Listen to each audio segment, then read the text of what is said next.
love it. I love it. Hello techies! Welcome back again to my YouTube channel, LizTech. Okay, so we have another review today and it is coming from Samsung's A series. So I know you guys knew it from the title. And by the way, before we start the video, I would like to say thank you so much for your time for watching this video. And sa mga bago sa channel na to, hello! And sana mag-subscribe kayo and hit the bell button to be the first to see my latest uploads. And again, sa mga gustong sumali sa Y6 Pro giveaway ko, guys, just follow the mechanics and watch the video where I announce this giveaway. Good luck, techies! Alright, so let's start na. So this time, ang i-review natin, as what I have said a while ago, is one of A series coming from Samsung, and this is the latest in the budget-friendly entry-level smartphone so far. This is the box of A10. So actually, alam naman natin na meron ng A20, meron ng A50, diba? So, this time, since tayo naman, target naman natin lagi yung mga entry-level smartphones, so mas pinili ko si A10. So, kakabili ko lang sa kanya and excited na rin akong makita yung performance niya, lalo na sa gaming, training, and kung hindi ba siya madaling uminit. And of course, ang camera performance niya. So, we're really excited kasi diba, we know, pag Samsung, camera agad. Maganda yung camera niya. So, yan. Aabangan natin yan. Okay, so buksan na natin ang box na to, guys. By the way, this is the box of A10. So, nakita nyo naman dyan, may image ng A10 sa front ng box niya. And A10 mismo, yung word ng A10. Then, sa likod niya ay may mga details na nakalagay dito. It says here, it has Infinity V display. Meron na din siyang 13 megapixel rear camera and 5 megapixel front camera. And it says here na may slimmer design na daw siya. And it also says here may 4G LTE na siya, octa-core processor. And then, meron siyang 32GB internal storage and 2GB RAM. So, let's see guys kung how does this A10 really looks like. Okay, so let's open the box. Okay, so this is the unit. Makikita niyo yung unit niya. Oh, totoo. Slim pala talaga siya, guys. Set aside muna natin and let's see its other accessories. As usual, meron siyang mini box. So, sa mini box niya, guys, makikita niyo ang laman niya is, ayun, mga papers lang, like manual. Wala siyang free jelly case. And, oh, gladly, meron siyang earphone. Meron siyang USB cable, and ayun, nasa center yung pinajector niya, which is actually different from what we used to have. Diba? Yung iba, ina-attach nila yung pinajector sa mini box. Anyway, ayun lang yung laman ng box ng A10. Ito yung pinakamurang release ng Samsung sa A series nila, guys. And we're so glad na kabili tayo ng isa sa kanilang product. And you'll see na blue yung pinili ko kasi nga mahilig ako sa blue. Okay? So, as you can see, guys, sa design pa lang niya, yes, totoo ngang slimmer siya. Meron siyang 7.9mm thickness. Ayun. So, ang weight niya naman, guys, has 168 grams. Okay? So, hindi din siya ganun kabigatan. Sa right side niya, guys, makikita mo dito yung plus volume buttons and power button. And then sa likod niya, guys, is where, oh, okay, so nandito sa baba yung speaker niya, which is actually good kasi, guys, kapag naglalaro tayo, naririnig natin siya dahil hindi siya natatakpan, which is actually good. Meron siyang isang rear camera lang and nasa loob yung LED flash niya, guys. Wala siyang fingerprint scanner. Yun lang. Sa button naman niya, guys, is makikita nyo dyan yung microphone, then micro USB port, and yung saksakan ng earphone. And then sa left side naman, guys, is yung SIM card tray niya. And sa upper part niya, guys, is microphone. Let's open the unit muna, guys. Wow! So, maganda yung resolution niya, guys. So, makikita niyo dyan, para siyang painting sa akin. Pero maganda. Oo, maganda siya. And, hindi siyang water drop, guys. Makikita niyo dyan, inside of it is yung front camera niya. So far, maganda din yung bezels niya. Slim naman din yung bezels niya, guys. So, hindi din naman nagpapaiwan si Samsung sa mga latest design ngayon. And, first impression ko sa kanya is maganda.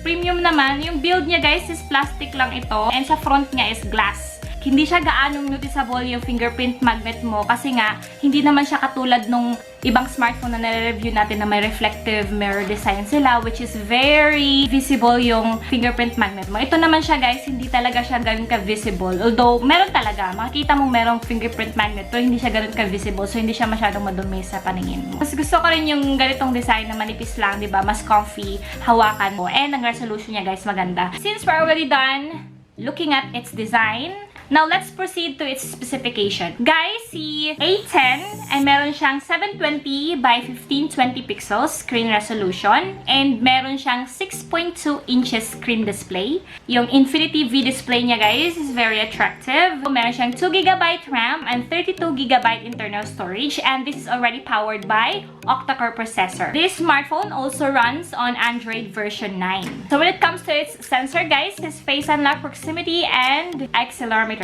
Since alam na natin yung specification niya, so itatry na natin siya for training test. Si A10 guys is meron siyang 3,400 mAh battery capacity. Alright, so sa draining test naman guys, from 100% of its battery life, I tried to drain it for 30 minutes. And naging 94% na siya. So, meaning hindi siya ganoon kabilis kumuha ng battery life niya. So, sa 30 minutes ng paggamit ko sa kanya, guys, is tinry kong i-heating tests siya kung mabilis ko siyang uminit.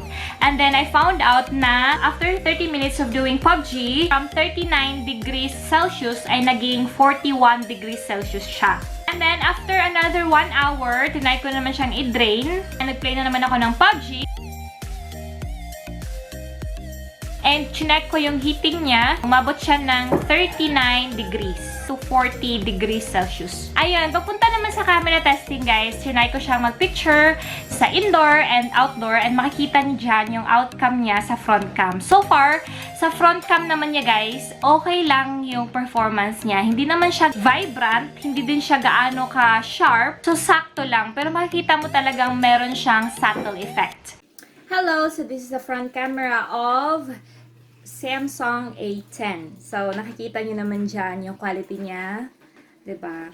So, okay na rin. Pero kung pag-compare mo yun sa ibang na-review ko na, mas feeling ko nangingibabaw yung quality ng iba kung compare ko dito sa front niya. And hindi siya gaanong sharp, hindi din siya vibrant. Pero ang gusto ko sa kanya guys is yung audio quality niya. Buo at malinaw.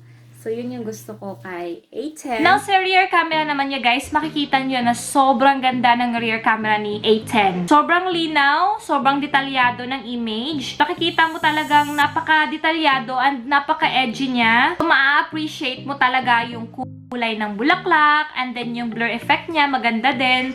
So, para sa akin, guys, I love the rear camera performance of Samsung more than its front camera. So, yun lang. Sa gaming performance naman niya, guys, is kaya niya ang Mobile Legends na high graphic quality, and sobrang ganda ng performance niya sa gaming, and napakaganda ng graphic quality and resolution ng smartphone na to.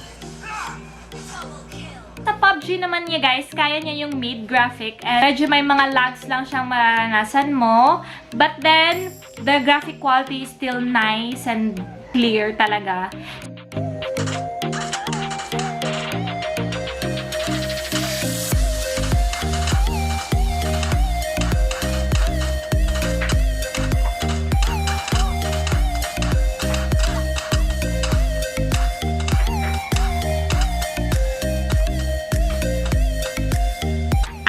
This is only worth 6,990 lang guys, and ayun, amazing naman din kasi maganda naman yung performance sa camera niya, sa gaming niya, lalo na sa gaming. Ang resolution niya maganda, hindi rin naman siya nagpapatalo, and handy, very handy lang niya. Nakikita kong problema sa kanya guys is yung battery capacity niya, hindi siya gaano kalaki. So yun lang. The rest are okay. Yung camera okay din naman. Yung sa front camera lang din niya guys is hindi ko masyadong gusto. Wala din siyang blur effect sa front.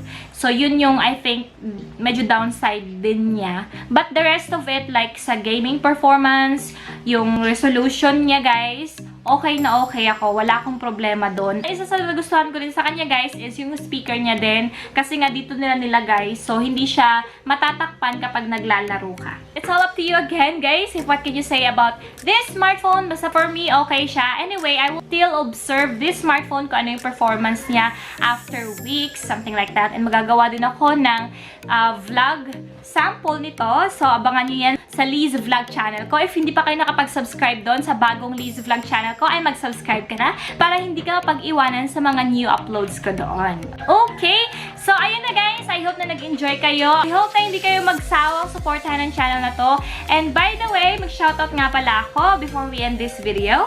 I would like to shout out Edric Lumang, hi! Si Nino Crescencio, hello! Si Jaylo Lariza, hi! And the last one is si Mark Juan, hello! Thank you so much guys for watching and see you till my next vlogs. Bye!